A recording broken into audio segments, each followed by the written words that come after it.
우리는 지금 분명히 물질적인 풍요의 시대를 살고 있습니다. 하지만 영적으로는 점점 더 메말라가는 시대라는 것을 우리가 부정할 수가 없습니다. 특별히 팬데믹 여파로 인해서 많은 교회가 어려움을 겪는데, 사실 그 어려움은 어디에서 오는 것입니까? 사실 성도 개개인 안에서 일어나고 있는 이 영적인 기근에서 오는 것이죠. 물론 그 원인을 찾아본다면 현장 예배에 제한을 받고, 그러다 보니까 예배가 이렇게 뜀뛰기 하듯이 예배가 드려지고, 말씀의 은혜를 공급받지 못하니 영적으로 기근이 일어나는 것이겠죠. 아모스 8장 11절을 보면, 주 여호와의 말씀이니라. 보라, 날이 이를지라 내가 기근을 땅에 보내리니 양식이 없어 주림이 아니며 물이 없어 가람이 아니요 여호와의 말씀을 듣지 못한 기갈이라 라고 말씀하십니다. 그러니까 우리의 현재 오늘날을 살아가는 우리 성도들을 향한 어떻게 보면 예리하고 날카로운 예언의 말씀이기도 하죠. 우리는 너무나도 물질적으로 육적으로 풍족한 시대를 살고 있지만, 영적인 기근의 시대를 살고 있는데, 그 영적인 기근의 원인이 뭐냐면 말씀이 없다는 겁니다. 말씀이 그 심령에 없다는 거예요. 특별히 이 시대는 우리가 흔히 일컬어서 말씀의 홍수 시대라고 말을 합니다. 우리가 너무나도 쉽게 말씀을 들을 수 있어요. 핸드폰만 있어도 내가 듣고 싶은 유명한 목사님의 설교를 얼마든지 들을 수 있습니다. 그런데 왜 사람들이 영적으로 이렇게 기근에 허덕이고 있습니까? 그런 말씀의 홍수 시대를 살지만 그 심령에는 말씀이 없는 거예요.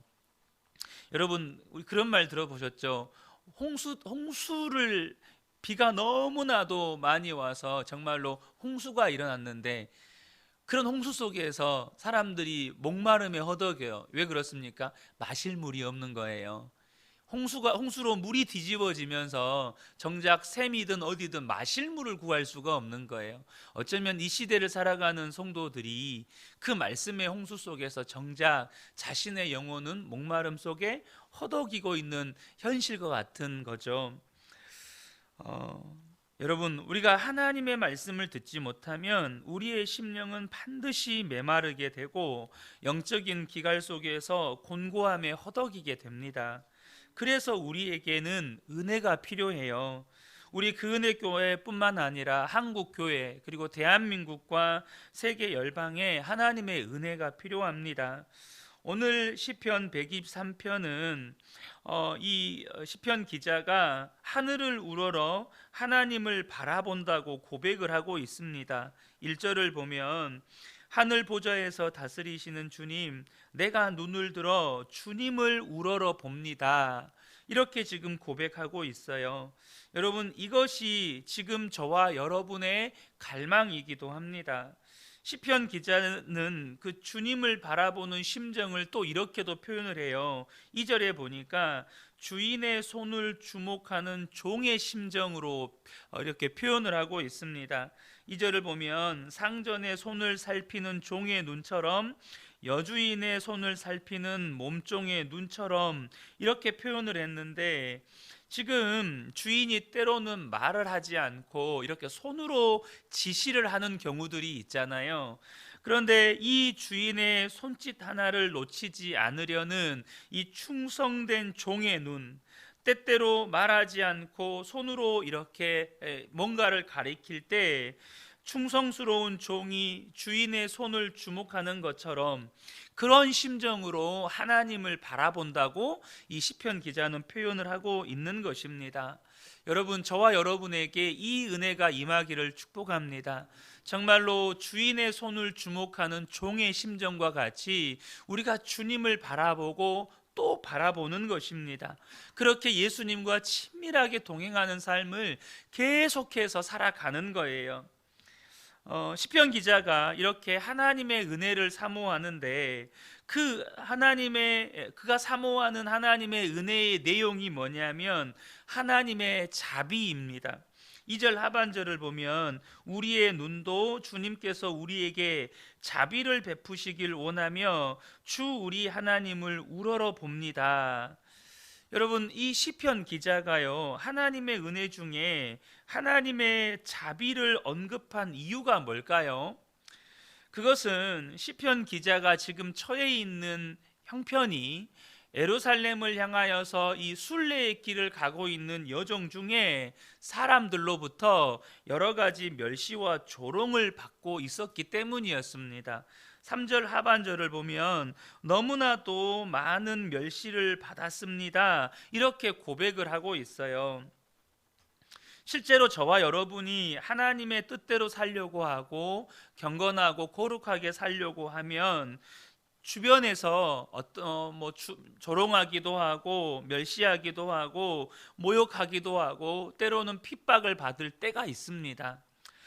오늘 이 시편 기자는요, 이제 예루살렘 성을 향해 가게 되다 보면 여러분 오늘날처럼 숙박시설이 잘 돼 있어서 매일매일 씻고 옷을 갈아입을 수 있고 빨래를 할 수 있고 이런 개념이 아니잖아요. 몇 날 며칠 수개월을 그냥 집에서 출발할 때 입은 옷 그대로를 가지고 제대로 씻지도 못하고 제대로 자지도 못하고 그것을 수개월 여행을 진행하다 보면 거지도 이런 상거지가 없는 거예요. 온 머리부터 발끝까지 먼지로 뒤집어 써 있고 발에는 정말로 때가 그냥 끼어 있고, 그렇죠. 그러니까 무슨 거지나 순례객이나 별반 차이가 없는 거예요. 그러니까 그렇게 순례의 길을 갈 때 어떻습니까? 그 행색의 남루함을 보면서 사람들이 그를 비방하고 조롱하고 멸시를 당하는 그 가운데에서 성전을 향해 가면서 부르는 노래라는 거예요. 특별히 누가 이 경건한 사람, 하나님의 뜻대로 살려는 사람을 비방하고 조롱하는 겁니까? 4절을 보면 평안하게 사는 자들의 조롱과 오만한 자들의 멸시가 우리의 심령에 차고 넘칩니다 라고 지금 시편 기자가 고백하고 있어요. 그러니까 이 남루한 행색을 보면서 경건하게 거룩하게 하나님 뜻대로 살려고 하는 성도들을 보면서 누가 비난하고 조롱한다고요? 재산이 많고 소유가 넉넉하고 밭에 소출이 많고 소와 양과 나귀도 많고 부족한 것이 없고 세상에서 소위 말해서 성공했다고 말하는 사람들, 손을 대는 일마다 잘 돼가지고 이렇게 많은 재물을 소유한 그 사람들, 그러니까 편안하죠. 세상 부러울 것이 없죠. 그런 사람들의 눈에 그렇게 하나님의 뜻대로 경건하고 거룩하게 살려고 하는 그 사람들이 어리석어 보이는 거예요. 그래서 여러분, 이들은 하나님의 은혜나 자비를 구할 마음도 없어요. 자기가 다 잘나서 사는 줄로 생각을 하니까. 그런데 이들이 보기에 하나님을 믿으려고 애를 쓰고 하나님 말씀대로 살려고 고생하는 이들이 눈에 거슬리는 거예요. 눈에 거슬리는 거예요. 너무나도 초라해 보이고 아주 하찮은 존재로 보이고 어리석어 보여요. 그래서 멸시하는 겁니다. 경건하게 살고 하나님의 뜻대로 살려고 하면서 온갖 손해도 당하고 또 자기의 주장과 권리는 항상 양보하고 그러면서도 다른 사람을 섬기는 그 모습이 그들의 눈에는 미련해 보이고 좋지 않게 보이는 거예요. 그래서 이 시편 기자가 이런 조롱과 멸시를 당하면서 하나님께 구하는 기도가 뭐냐면 자비를 베풀어 달라는 거예요. 3절에 주님 우리에게 자비를 베풀어 주십시오. 우리에게 자비를 베풀어 주십시오. 여러분, 이 기도가 얼마나 지혜로운 기도인지를 저와 여러분이 아셔야 합니다. 만약 사람이 멸시와 조롱을 당했다면 무엇을 구해야 옳죠? 여러분, 세상의 방식은 하나님 나도 좀 성공하게 해주세요. 하나님 나도 좀 넉넉하게 가지고 살게 해주세요. 제가 언제까지 이런 수모를 당하고 멸시를 당해야 합니까?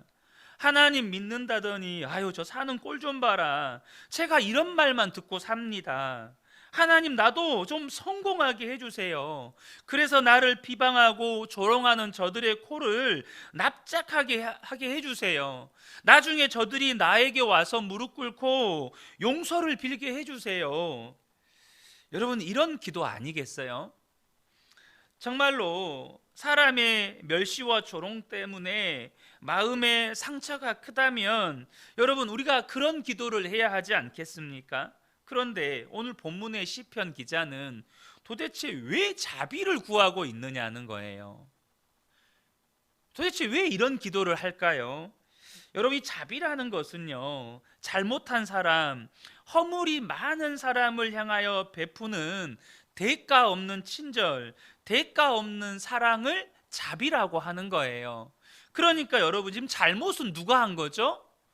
지금 순례의 길을 향해 예루살렘 성전을 향해 가고 있는 순례자들이 잘못한 겁니까? 그렇지 않죠. 그 순례자들을 바라보면서 비방하고 조롱하고 그렇게 모욕하는 저들이 잘못한 거잖아요. 그러면 여러분 이 자비라고 하는 것은 누구에게 필요한가요? 지금 비방하고 조롱해서 하나님의 심판을 받게 될 저들이 하나님의 자비를 구해야 하는 거예요.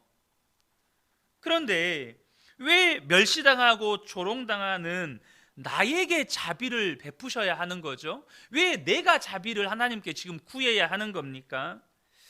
여러분 우리에게 어떤 시험과 어려움이 올지라도요, 우리에게 필요한 것은 우리가 생각하는 것처럼 내가 잘 돼서, 내가 성공해서, 내가 정말 보기 좋게 정말로 세상에서 잘 돼가지고 저 사람의 코를 납작하게 해줘야지.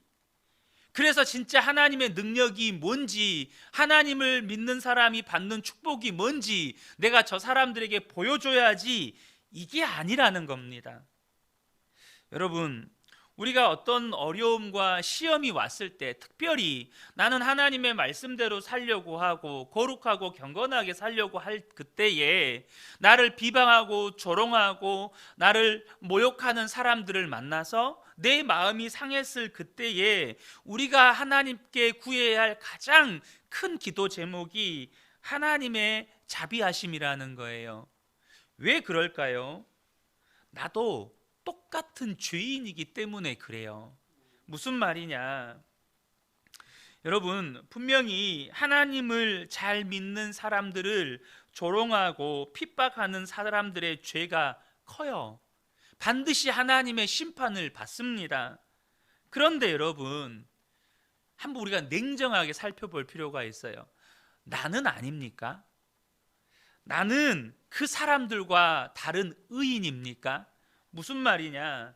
우리도 솔직하게 내가 그 사람과 똑같은 입장에 있어요. 나도 그 사람만큼 돈이 많고, 나도 그 사람만큼 사회적으로 성공했고, 나도 그 사람만큼 하는 손대는 일마다 잘 돼가지고 솔직히 말 그대로 만사형통이에요. 다 잘 돼요. 자녀들도 정말로 정말 하는 일마다 다 잘 돼요. 그런 처지에 있으면 나도 똑같이 자랑하기 좋아하고 나를 뽐내기 좋아하고 이기적이고 욕심도 많고 정욕도 많고 혈기도 많고 똑같아요. 그래서 우리 마음 가운데 그런 조롱을 당할 때 무슨 생각이 들어요? 그런 모욕과 비방을 당할 때 무슨 생각부터 들어요? 나도 저 사람만큼 높아져서 저 사람 콧대를 납작하게 해주고 싶다. 내가 저 사람보다 더 잘 돼서 저 사람이 나중에 나에게 용서를 빌고 사과를 하도록 만들어주고 싶다. 반드시 내 앞에 와서 무릎 꿇게 만들어주고 싶다. 우리 마음에 드는 생각이 이거예요. 무슨 말입니까? 처지가 다를 뿐이지 내 속은 똑같다는 거예요.